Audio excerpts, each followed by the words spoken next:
de Mendelsohn-Dovsky. Bestas, homens e deuses. O enigma do rei do mundo. Um rio agitado. Minha estada em Sifikova não durou muito, todavia, aproveitei muito bem o tempo. Escolhi um homem em quem podia confiar e mandei-o para Krasnojarsk, ao endereço dos meus amigos.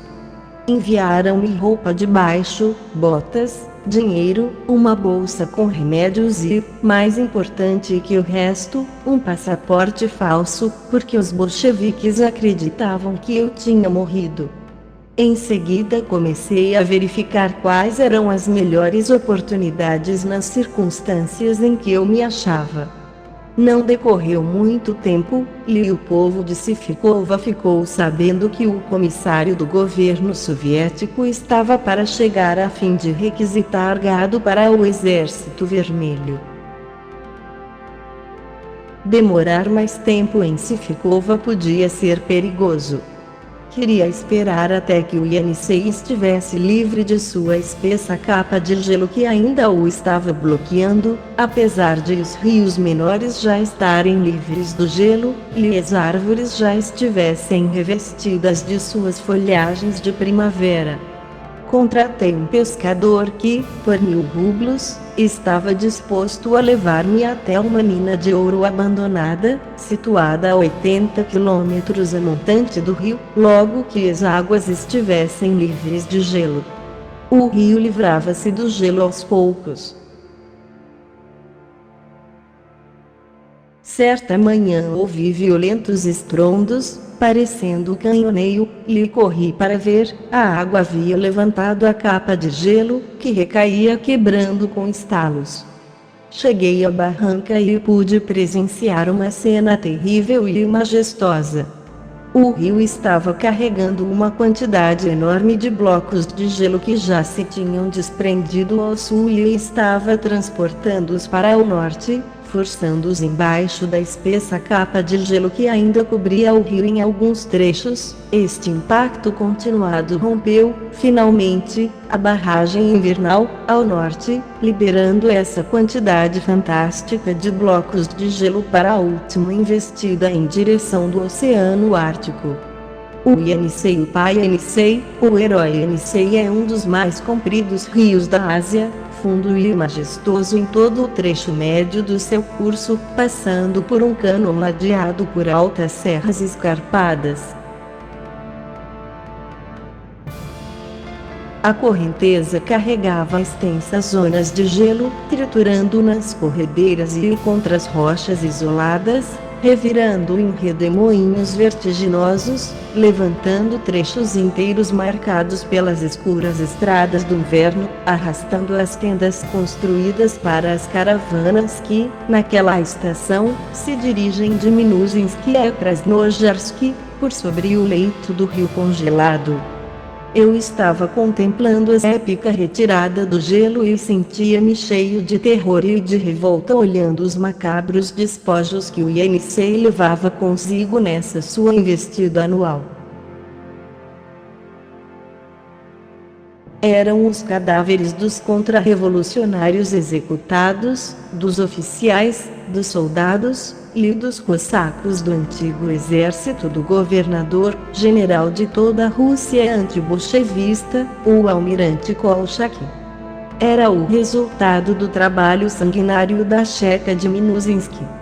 Centenas de cadáveres decapitados, com as mãos decepadas, os rostos mutilados, os crânios esfacelados, os corpos semicarbonizados estavam flutuando na correnteza, misturando-se aos blocos de gelo, ou giravam nos redemoinhos entre o gelo esmiuçado, sendo esmagados e dilacerados, reduzidos a uma massa informe que o rio, como se estivesse enjoado dessa tarefa, largava sobre os bancos de areia e sobre as pequenas ilhas.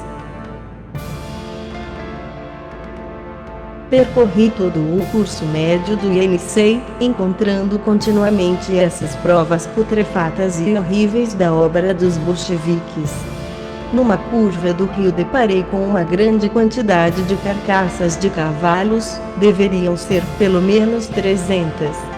A 1 quilômetro da vazante, topei com um espetáculo terrível. Um grupo de salgueiros tinha sido arrastado pela correnteza e entre seus galhos arqueados, como entre os dedos de uma mão, tinha recolhido corpos humanos de todas as formas e em todas as poses, que conservavam uma aparência tão natural que a horrível visão ficou marcada para sempre na minha memória. Contei 70 cadáveres, neste grupo macabro e lastimável. Finalmente as montanhas de gelo passaram. Seguiram-se enchentes de águas barrentas que levavam troncos de árvores, galhos e mais corpos. O pescador e seu filho embarcaram-me em sua canoa feita de tronco de choupo e empurrado com 2 varas começaram a subir o rio, beirando a margem. É muito difícil subir contra uma correnteza rápida. Nas curvas mais fechadas tínhamos que remar com todas as nossas forças contra a violência da água. Havia trechos nos quais só podíamos progredir agarrando-nos às rochas. Várias vezes, nos lugares onde havia corredeiras, levamos muito tempo para avançar 5 ou 6 metros. Demoramos 2 dias para chegar ao fim da viagem. Passei alguns dias na mina de ouro, onde habitavam o vigia e sua família. Eles estavam por falta de mantimentos e não podiam oferecer-me nada. Tive que recorrer novamente à minha espingarda, para comer e para contribuir com a alimentação dos meus hospedeiros. Num determinado dia chegou o engenheiro agrônomo. Eu não estava me escondendo, ainda mais que durante o inverno tinha deixado a barba crescer e acredito que nem minha própria mãe conseguiria reconhecer-me. Nosso visitante era um homem muito esperto e desconfiou logo de minha identidade. Eu não o temia, porque vi logo que não era um bolchevique, e ele mais tarde confirmou isto. Acabamos descobrindo que tínhamos amigos comuns e que nossas opiniões sobre os acontecimentos também eram idênticas. Ele estava vivendo nos arredores da mina de ouro numa pequena aldeia onde supervisionava alguns trabalhos públicos. Tomamos a decisão de fugir juntos. Fazia muito tempo que eu estava pensando nisso, e o meu plano de fuga estava pronto. Conhecendo bem a situação na Sibéria e também sua geografia, eu achava que o melhor caminho seria pelo Urianhai, que é a região setentrional da Mongólia, perto das nascentes do Yenisei, atravessando em seguida a Mongólia para alcançar o Extremo Oriente e o Pacífico. Antes de cair o governo de Kolchak, tinha sido encarregado de estudar o Urianhai e a Mongólia Ocidental. Nessa época eu estudara com o maior cuidado todos os mapas da região e todas as obras a respeito. Eu tinha, também, como poderoso estimulante para conseguir o sucesso nessa audaciosa empresa, a firme determinação de sobreviver. Fim desse capítulo.